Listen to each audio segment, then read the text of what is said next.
ദൈവത്തിരുനാമത്തിന് മഹത്വമുണ്ടായിരിക്കട്ടെ. കർത്താവിൽ പ്രിയപ്പെട്ട സ്നേഹിതരെ, വലിയ നോമ്പിൻ്റെ മൂന്നാമത്തെ ഞായറാഴ്ച ഇന്ന് തളർവാദ രോഗിക്ക് കർത്താവ് സൗഖ്യം കൊടുത്ത ആ വിഷയം ധ്യാനിക്കുന്ന ഞായറാഴ്ചയാണ്.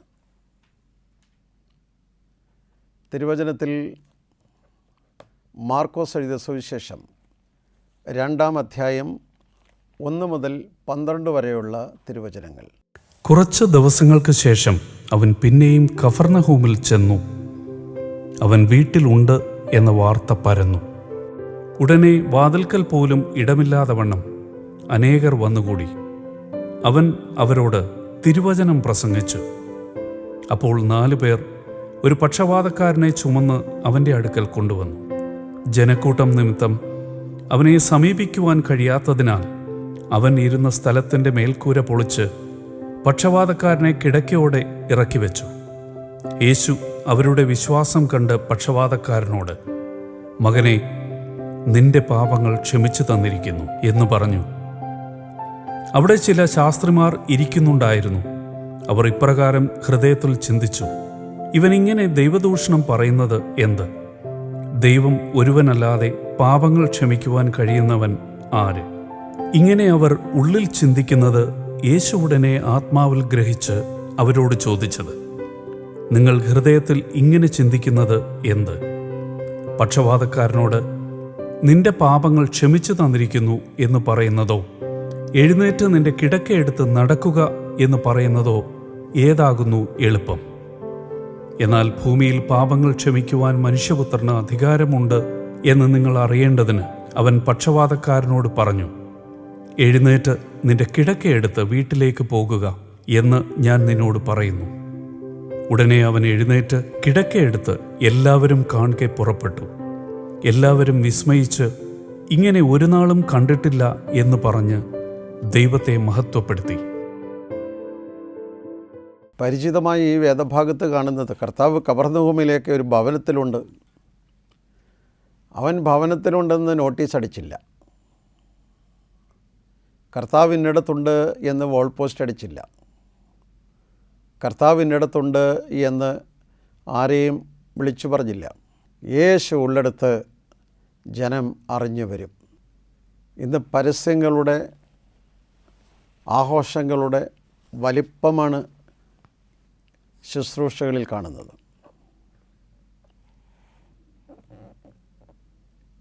ദൈവം ഒരു സ്ഥലത്ത് ഉണ്ടെന്നറിഞ്ഞാൽ, കർത്തൃ സാന്നിധ്യം ഉണ്ടെന്നറിഞ്ഞാൽ തന്നെത്താൻ ജനം വന്നുകൂടും.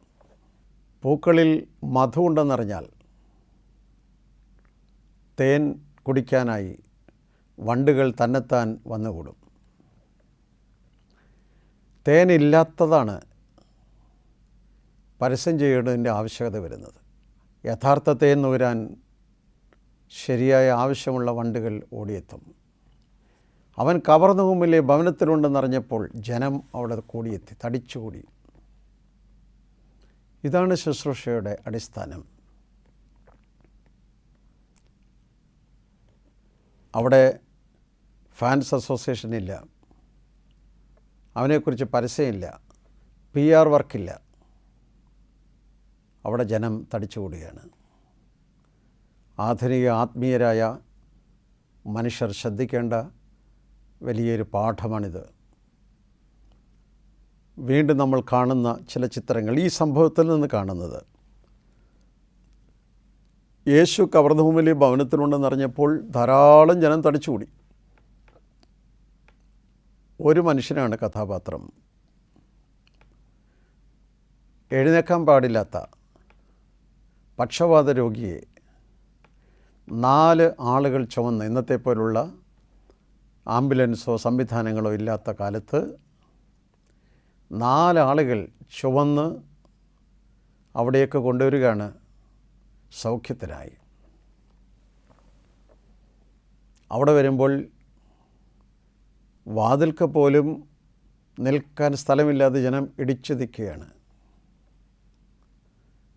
യേശുവിനെ അടുത്തേക്ക് ഈ പേഷ്യൻറ്റിനെ ഇറക്കണം, അവനെ കാണിക്കണം, സൗഖ്യം നേടണം എന്ന് 4 ചെറുപ്പക്കാരുടെ, 4 പ്രിയപ്പെട്ടവരുടെ അദമ്യമായ ആഗ്രഹവും താല്പര്യവും അവരുടെ അക്ഷീണമായ പരിശ്രമവും. പറ്റുന്നില്ല, കയറാൻ പറ്റുന്നില്ല, സ്ഥലമില്ല, കയറാനിടമില്ല, എന്നാൽ തിരിച്ചു പോകാം എന്ന് വിചാരിക്കാതെ ആ വീടിൻ്റെ മേൽക്കൂര പൊളിച്ച്, നമ്മൾ ഇന്നത്തെ കാണുന്ന പോലുള്ള മേൽക്കൂരയല്ല, അന്നത്തെ വീടുകളുടെ സ്ട്രക്ചർ വ്യത്യസ്തമാണ്, എങ്കിലും ആ മേൽക്കൂരയിലൂടെ താഴേക്ക് ഇറക്കുകയാണ് ഈ പേഷ്യൻറ്റിനെ. യേശു നോക്കി അവരുടെ വിശ്വാസം കണ്ടിട്ട്, മകനെ, നിൻ്റെ പാപങ്ങൾ മോചിച്ചു തന്നിരിക്കുന്നു. പാപവും രോഗവും തമ്മിലുള്ള ബന്ധം പ്രത്യേകമായി കർത്താവിൻ്റെ പരാമർശത്തിലുണ്ട്. എല്ലാ രോഗങ്ങളും പാപം കൊണ്ടാകണമെന്നില്ല. പാപികൾക്കെല്ലാം രോഗമാകണമെന്നുമില്ല. എന്നാൽ ഇവിടെ പാപവും രോഗവും തമ്മിൽ ബന്ധമുണ്ട് എന്നുള്ള സത്യം കർത്താവ് അർപ്പിക്കുകയാണ്. നിന്നെ പാപം മോചിച്ചിരിക്കുന്നു എന്ന് കേട്ടപ്പോൾ തന്നെ കൂടി നിന്നവർ, ഇവൻ പാപം മോചിക്കാൻ ആര്? ചോദ്യമായി, വിമർശനമായി. ഒടുവിൽ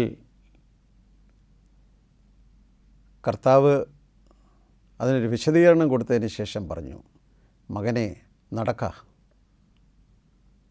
അവന് സൗഖ്യമായി, അവൻ നടന്നു. ജനമെല്ലാം വിസ്മയിച്ചു. ഈ സംഭവത്തിൽ നിന്ന് നാം പഠിക്കുന്ന ചില ചില്ലറ പാഠങ്ങളുണ്ട്. ഒന്നാമത്തെ കാര്യം, ദൈവമുള്ളിടത്ത് ജനം തന്നെത്താൻ വന്നു ചേരും. അത് പരസ്യത്തിൻ്റെ അടിസ്ഥാനത്തിലല്ല എന്നൊരു തിരിച്ചറിവ്. 2, ആ വീട്ടിലെ വലിയ റഷാണ്. എല്ലാവരും ആവശ്യക്കാരായിട്ട് വന്നതായിരിക്കും. പക്ഷേ അവിടെ ആവശ്യക്കാരുണ്ട്, വിമർശനക്കാരുണ്ട്, എല്ലാ കൂട്ടരുമുണ്ട്. അന്നും ഇന്നും എല്ലായിടത്തും കാണും. ഒരു പേഷ്യൻറ്റിനെയും കൊണ്ട് വരികയാണ്. അവനെ കൊണ്ട് കയറാൻ സ്ഥലമില്ല. ആ നിൽക്കുന്നവരെക്കാളും പ്രതിസന്ധിയുള്ളവനാണ് ഈ വന്ന പേഷ്യൻ്റ്. അവർക്കൊന്നുമല്ലേ നിൽക്കാനെങ്കിലും പറ്റും, അവർക്കൊന്നുമല്ലെങ്കിൽ ഇരിക്കാനെങ്കിലും പറ്റും. ഇവനതിനൊന്നും പറ്റാത്ത ഒരു തളർവാദ രോഗിയാണ്. ഇടിച്ചിടിച്ച് നിൽക്കുന്ന ജനം മറ്റൊരാളെ അകത്തേക്ക് കയറാൻ സമ്മതിക്കുന്നില്ല. അന്നും ഇന്നും അനേകർ സൗഖ്യത്തിനായി ആഗ്രഹിക്കുന്നുണ്ട്. പക്ഷേ നമ്മിൽ പലരും അനേകരെ കയറ്റാതെ സൗഖ്യത്തിന് തടസ്സം നിൽക്കുന്ന ധാരാളം ആളുകൾ. ഈ ഇടിച്ചു നിൽക്കുന്നവനൊന്നും സുഖമാവുകയില്ല, വേറെ ഒരുത്തൻ സുഖമാകാൻ സമ്മതിക്കുകയില്ല. യേശുവിൻ്റെ അടുത്ത് സൗഖ്യമാക്കാൻ വന്ന ധാരാളം പേരുടെ ചിത്രം ഇത് തന്നെയാണ്. ഒരുത്തൻ ഉറക്കം നിലവിളിച്ചപ്പോൾ മിണ്ടാതിരിക്കാൻ അവർ ബഹളമുണ്ടാക്കി. യേശുവിൻ്റെ വസ്ത്രത്തിന് വിളമ്പിൽ തൊട്ടിട്ട് പോകാൻ വന്ന സ്ത്രീക്ക് അവൻ്റെ വസ്ത്രത്തിൻ്റെ അറ്റത്തെങ്കിലും തൊട്ടാൽ മതിയെന്ന് വിചാരിച്ചാണ്. പക്ഷേ ഭയങ്കര ഇടിച്ചു നിൽക്കുകയാണ് ജനം. പക്ഷേ ഇടിച്ചവനൊന്നും ശക്തി കിട്ടിയില്ല. വിശ്വാസത്തോട് ആ വസ്ത്രത്തിൻ്റെ വിളമ്പിൽ തൊട്ടവൾക്ക് സൗഖ്യം കിട്ടി. അന്നും ഇന്നും ഈ ഇടിക്കുന്നവന്മാർക്കൊന്നും അല്ല ശക്തി കിട്ടുന്നത്. വിശ്വാസത്തോടെ സ്പർശിക്കുന്ന പാവങ്ങൾക്ക് അന്നും ഇന്നും ശക്തി ലഭിക്കും, സൗഖ്യം ലഭിക്കും. നമ്മുടെയൊക്കെ വിചാരം നമ്മളാണ് സഭ, ഞാനാണ് ഇതിനെയെല്ലാം പിടിച്ചു നിർത്തിയിരിക്കുന്നത്, ഞാൻ പറയുന്നതാണ് കർത്താവും കേൾക്കുന്നത്, ഞാനാണ് കർത്താവിനെ നിയന്ത്രിക്കുന്നത്. കഷ്ടം. യേശു തിരിഞ്ഞു നോക്കിയിട്ട് പറഞ്ഞു, എങ്കിൽ നിന്ന് ശക്തി കൊണ്ടുപോയിരിക്കുന്ന ഒരാൾ. ഈ ഇടിച്ചവന്മാർക്കൊന്നും കിട്ടാത്ത ശക്തി ഒരു പാവപ്പെട്ട സ്ത്രീക്ക് കിട്ടി.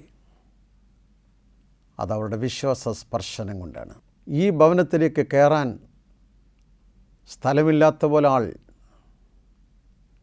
എന്നേക്കാൾ വേദന അനുഭവിക്കുന്ന ഒരുവൻ വരുമ്പോൾ നീ സൗഖ്യമാകുന്നില്ലെന്ന് മാത്രമല്ല, ഒരുത്തനെ സൗഖ്യമാകാൻ അനുവദിക്കാതെ തടസ്സപ്പെടുത്തുന്നതും നമ്മുടെ ഇന്നത്തെ ചിത്രമാണ്.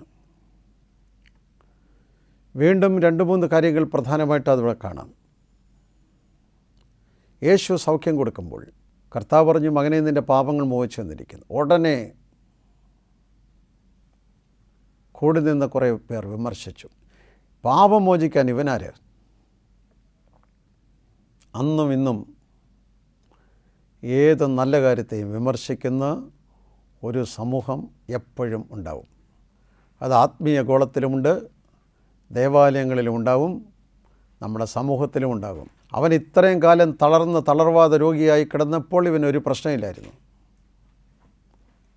പക്ഷെ അവന് സൗഖ്യം കൊടുത്തപ്പോഴാണ് ഇവരുടെ വിമർശനം. ക്രിയാത്മകമായ വിമർശനങ്ങൾ നല്ലതാണ്. ക്രിയാത്മകമായ വിമർശനങ്ങൾ ഉൾക്കൊള്ളുകയും വേണം.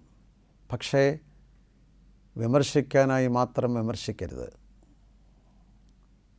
യേശു അവന് സൗഖ്യം കൊടുത്തപ്പോൾ നന്നായിരിക്കട്ടെ, അവൻ സുഖമായിപ്പോയി, അവൻ സന്തോഷമായി പോകട്ടെ എന്ന് പറഞ്ഞ് അവരോടൊപ്പം സന്തോഷിക്കാൻ ഇടയാകാതെ ഏതിനെയും വിമർശിക്കുന്നതാകരുത് നമ്മുടെ ആധ്യാത്മികത. നല്ലതിനെ നന്മയെന്ന് കാണാനും കുറവുള്ളതിനെ കുറവാണെന്ന് ചൂണ്ടിക്കാണിക്കുന്നത് കുഴപ്പമില്ലായിരിക്കാം. പക്ഷേ ഇവിടെ കാണുന്ന ചിത്രം അതല്ല. നോമ്പിൽ നാം വെറും പരീശന്മാരാകരുത്. അവിടെ പറയുന്ന, അവിടെ കൂടിയിരുന്ന ചില പരീശന്മാരും ആളുകളും, വെറും പരീക്ഷ ഭക്തിയാകരുത്, ദൈവഭക്തി. ഈ പാഠത്തിൽ നാം കാണുന്ന 1-2 കാര്യം കൂടെ പ്രത്യേകമായി ശ്രദ്ധിക്കേണ്ടതുണ്ട്. ത്യാഗം സഹിച്ച ഒരു വീട്ടുകാരനും ത്യാഗം സഹിച്ച 4 കൂട്ടുകാരും. ത്യാഗം സഹിച്ച ഒരു വീട്ടുകാരൻ അവൻ്റെ വീടിൻ്റെ മേൽക്കൂര പൊളിച്ച് താഴേക്കിറക്കുകയാണ് ഒരു പേഷ്യൻറ്റിനെ. ആ വീട്ടുകാരൻ സഹകരിച്ചില്ലെങ്കിൽ, വീട്ടുകാരൻ സമ്മതിച്ചില്ലെങ്കിൽ ഇത് നടക്കില്ല. ഇന്ന് നമ്മുടെ ഇടവുകളിൽ തന്നെ ഒരു പ്രാർത്ഥനയോഗം നടത്താൻ വിശാലമായ വീടുകളുള്ള പല വീട്ടുകാർ പോലും പ്രയാസമാണ്. വെറും 1-2 മുറി മാത്രമുള്ള ചാണകം വഴിയ തറയുള്ള വീടുകളുള്ള ആ വീടുകളിൽ മുടങ്ങാതെ പ്രാർത്ഥനകൾ നടത്തിയിരുന്ന, പള്ളിപ്രാർത്ഥനകൾ നടത്തിയിരുന്ന വീടുകളുണ്ടായിരുന്നു. അവിടെ ഇരിക്കാവുന്ന സ്ഥലവും നിൽക്കാവുന്ന സ്ഥലവും മുഴുവൻ ഉപയോഗിച്ചുകൊണ്ട് പ്രാർത്ഥനയെ അനുഗ്രഹമായി കരുതിയ വീട്ടുകാരുണ്ടായിരുന്നു. ഇന്ന് വീടുകൾ വിശാലമാണ്, വീടുകളിൽ സ്ഥലം ധാരാളമുണ്ട്, 1-2 വ്യക്തികളുണ്ട്, 6-7 ബെഡ്റൂമും ഉണ്ട്. പക്ഷേ 25 പേര് കൂടുന്ന ഒരു പ്രാർത്ഥനയോഗം നടത്താൻ വീടുകളില്ല. കാരണം നമുക്കല്പം മെനക്കെടാനോ, കുറച്ച് പേരെ തൽക്കാലത്തേക്ക് ചില സമയങ്ങളിലേക്ക് 1-2 മണിക്കൂറുകളിലേക്കെങ്കിലും ഉൾക്കൊള്ളാനോ, നമ്മൾ ക്രമീകരിച്ച് വച്ചിരിക്കുന്ന ക്രമീകരണങ്ങൾക്ക് മാറ്റം വരുത്താനോ, അവിടെ അറേഞ്ച് ചെയ്തിരിക്കുന്ന കസേര അങ്ങോട്ടോ ഇങ്ങോട്ടോ നീക്കാനോ, നീ അവിടെ ഉണ്ടാക്കി വച്ചിരിക്കുന്ന സാധനങ്ങളെല്ലാം അങ്ങോട്ടോ ഇങ്ങോട്ടോ ഒന്ന് സ്ഥാനചലനം വരുത്താനോ തയ്യാറല്ല. അങ്ങനെയുള്ള ആധുനിക ലോകത്തിലാണ് മേക്കൂര ഇളക്കി ഒരുത്തനെ താഴോട്ടിറക്കുന്ന ചിത്രം നാം പഠിക്കുന്നത്. ത്യാഗം സഹിക്കുന്ന വീട്ടുകാരൻ നമ്മുടെ വീട്ടിൽ വന്ന് ഒരാൾ സൗഖ്യം നേടിപ്പോയെങ്കിൽ അതാണ് കുഞ്ഞെ നിനക്കേറ്റവും അനുഗ്രഹം. ഒരാൾക്ക് നീ കുറേ സഹായം ചെയ്യുന്നതിനേക്കാൾ നിൻ്റെ വീട്ടിൽ നിന്ന് ഒരാൾക്ക് കർത്താവിനെ ഉൾക്കൊള്ളാൻ പറ്റിയെങ്കിൽ അതാണ് നിനക്ക് ചെയ്യാവുന്ന ഏറ്റവും വലിയ ഉപകാരം. നിൻ്റെ വീട്ടിൽ വന്നിട്ട് ഒരാൾക്ക് കർത്താവിനെ കാണാൻ അവസരമുണ്ടായെങ്കിൽ അതാണ് ഏറ്റവും വലിയ അനുഗ്രഹം. നിൻ്റെ വീടിൻ്റെ പരിസരത്തെ പ്രാർത്ഥനയിലൂടെ വന്ന് ഒരാൾക്ക് അനുഗ്രഹം പ്രാപിക്കാൻ കഴിഞ്ഞെങ്കിൽ അതാണ് നിൻ്റെ കുടുംബത്തിനും അനുഗ്രഹം. പക്ഷേ അതിന് അല്പം ത്യാഗം സഹിക്കാൻ തയ്യാറാകണം. ധാരാളം വീട്ടുകാർ ഇങ്ങനെ തയ്യാറാകുന്നവരുണ്ട്. എങ്കിൽ പോലും ഇവിടുത്തെ അനുഗ്രഹം ത്യാഗം സഹിക്കാൻ തയ്യാറുള്ള ഒരു ഗ്രഹനാഥൻ. അത് അവൻ്റെ ഗ്രഹത്തിനും അനുഗ്രഹമായി.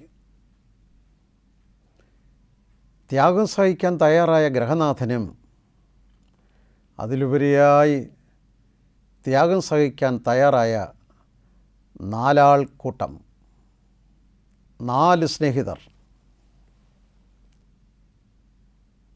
For the people. ഈ 4 പേരാണ് ഇവൻ്റെ സൗഖ്യത്തിൻ്റെ അടിസ്ഥാന കാരണം. ധാരാളം ആളുകൾ ഇന്ന് ദൈവത്തെ ആഗ്രഹിക്കുന്നുണ്ട്. ഇവന് സൗഖ്യം നേടാൻ കാരണക്കാരൻ ഒന്ന്, ഈ 4 ആളുകളിൽ കാണുന്ന പ്രധാനപ്പെട്ട 4-5 കാര്യങ്ങളുണ്ട്. ഒന്നാമത് അവരുടെ വിശ്വാസമാണ്. ഞങ്ങളുടെ സ്നേഹിതനായ ഇവന് സൗഖ്യം കിട്ടാൻ കർത്താവല്ലാതെ ഒരാളില്ല എന്ന തിരിച്ചറിവ്. There faith. 4 ആളുകളുടെ വിശ്വാസം. ഒരാളെ സൗഖ്യത്തിലേക്ക് നയിക്കണമെങ്കിൽ കൊണ്ടുപോകുന്നവനും ഒരു വിശ്വാസം വേണം. പോയി നോക്കിയേക്കാം, അല്ല, വിശ്വാസമുള്ള ഒരു തലമുറ നഷ്ടപ്പെടുകയാണ്. വേദനിക്കുന്നവനെ കർത്തൃസന്നിധിയിലേക്ക് കൊണ്ടുവരികയാണ് സഭയുടെ പ്രധാന ശുശ്രൂഷ. സൗഖ്യമില്ലാത്തവനെ കർത്തൃസന്നിധിയിലേക്ക് കൊണ്ടുവരുന്നതാണ് പ്രധാന ശുശ്രൂഷ. നമ്മുടെ പ്രയോറിറ്റീസ് എല്ലാം ഇന്ന് മാറിപ്പോയി. ദൈവമില്ലാത്തവനെ ദൈവസന്നിധിയിലേക്ക് കൊണ്ടുവരുന്നതാണ് പ്രധാന ശുശ്രൂഷ. നമ്മുടെ പ്രധാന ശുശ്രൂഷകൾ ഇന്ന് മറ്റ് പലതുമായി മാറി. അതുകൊണ്ടാണ് നമ്മൾ എപ്പോഴും പറയുന്ന യേശു അവരുടെ വിശ്വാസം കണ്ടിട്ട്, ഒരു പക്ഷേ ഈ പേഷ്യൻ്റ് അറിഞ്ഞോന്ന് തന്നെ അറിയില്ല, ഈ പേഷ്യൻ്റിനെ അറിയാമോ എന്ന് പോലും അറിയത്തില്ല. നമ്മുടെ പാവപ്പെട്ട പേരൻസ്, നമ്മുടെ പ്രിയപ്പെട്ടവർ വിശ്വാസത്തോടെ നമ്മയൊക്കെ ദൈവസന്നിധിയെ സമർപ്പിച്ചത് കൊണ്ടാണ് ഞാനും നിങ്ങളും ഇന്നത്തെ അവസ്ഥയിൽ ആയിട്ടുള്ളത്. നമ്മൾ പോലും അറിയാതെ നമ്മുടെ പ്രിയപ്പെട്ടവർ പ്രാർത്ഥനയുടെ കരങ്ങളിൽ നമ്മെ താങ്ങിയത് കൊണ്ടാണ്, പ്രാർത്ഥനയുടെ കരങ്ങളിൽ തൂക്കി കർത്തൃസന്നിധിയിലേക്ക് ഇറക്കിയത് കൊണ്ടാണ് നാം ഇന്ന് സൗഖ്യമുള്ളവരായി മാറിയത്. അത് അവനൊന്നും അറിയില്ലല്ലോ എന്ന് വിചാരിച്ചേക്കാം. ഒന്നും പ്രത്യേകമായി തിരിച്ചറിയാത്ത, പ്രസവിച്ച് ചില ദിവസങ്ങൾ മാത്രം കഴിഞ്ഞ കുഞ്ഞിനെ കൊണ്ടുവന്ന് പോളിയോ എടുക്കാനും, ഏതാനും ദിവസങ്ങൾ മാത്രം കഴിഞ്ഞ കുഞ്ഞിന് ഇഞ്ചക്ഷൻ എടുക്കാനും കൊണ്ടുപോകുമ്പോൾ കുഞ്ഞറിഞ്ഞില്ലെങ്കിലും വിശ്വാസത്തോട് അതിൻ്റെ പ്രിയപ്പെട്ടവർ ചെയ്യുമ്പോൾ അതിന് അതിൻ്റേതായ അനുഗ്രഹം ലഭിക്കുന്നു, അതിൻ്റേതായ ഫലം ലഭിക്കുന്നു. അവരുടെ വിശ്വാസമാണ് ഈ 4 ആളുകളിൽ നിന്ന് നാം പഠിക്കുന്ന ഒന്നാം പാഠം. കർത്താവിൻ്റെ സന്നിധിയിലാണ് സൗഖ്യമെന്നവർ തിരിച്ചറിഞ്ഞു. രണ്ടാമത് നമ്മൾ അവരിൽ കാണുന്നത് ദെയർ യൂണിറ്റി, അവരുടെ ഐക്യമാണ്. 4 പേര് തീരുമാനിച്ചു, നമുക്ക് നമ്മുടെ സ്നേഹിതനെ കർത്തൃസന്നിധിയിലേക്ക് കൊണ്ടുപോകാം. ഇന്ന് 4 ആളുകൾ ഒന്നിച്ച് ഒരു നല്ല കാര്യത്തിന് യോജിക്കാൻ സാധ്യത കുറവാണ്. അല്ലാത്ത ഏടാകൂടങ്ങൾക്കൊക്കെ എല്ലാ കൂട്ടുകാരും ഉണ്ടാകും. അനാവശ്യ കൂട്ടുകൾക്കായി ഇഷ്ടംപോലെ കൂട്ടുകെട്ടുകളാകും.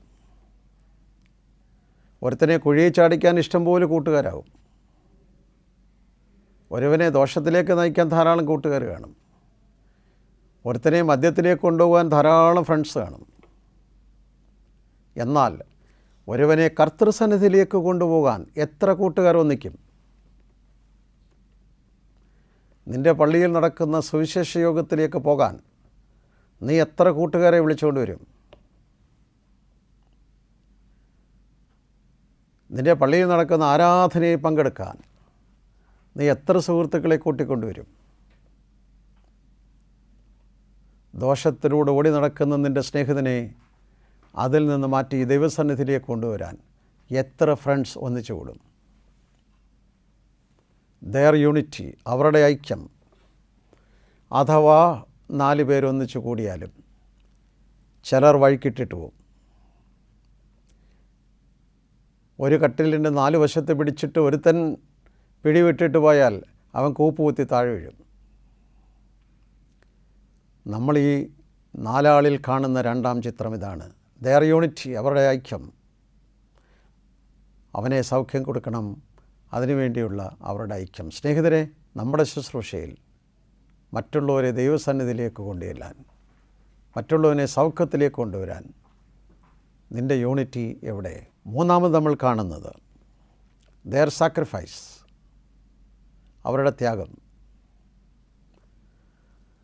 വല്ല കാര്യമുണ്ടോ അവർക്ക് ഇത്രയും കഷ്ടപ്പെടേണ്ട കാര്യം?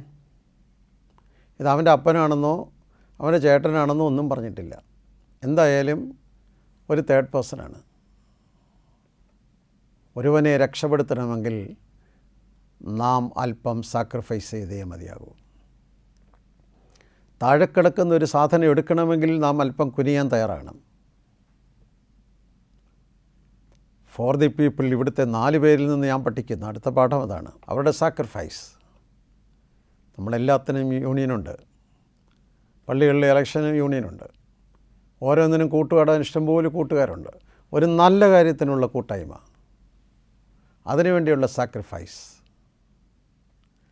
നമുക്ക് സ്ഥാനം കിട്ടാനും സ്ഥാനത്ത് കയറ്റാനും സ്ഥാനത്തിരിക്കുന്നവരെ ഇറക്കാനും ധാരാളം ത്യാഗം സഹിക്കുന്നവരുണ്ട്. പക്ഷെ ഒരു നല്ല കാര്യത്തിനുള്ള സാക്രിഫൈസ്. വീണ്ടും അവരിൽ കാണുന്നത് ദെയർ വിസ്ഡം, അവരുടെ ബുദ്ധി. അവരുടെ ബുദ്ധി എന്താ? അവരെ എന്ന് നോക്കിയപ്പോൾ വാതിലടഞ്ഞു നിൽക്കുക, അവിടെ സ്ഥലമില്ല.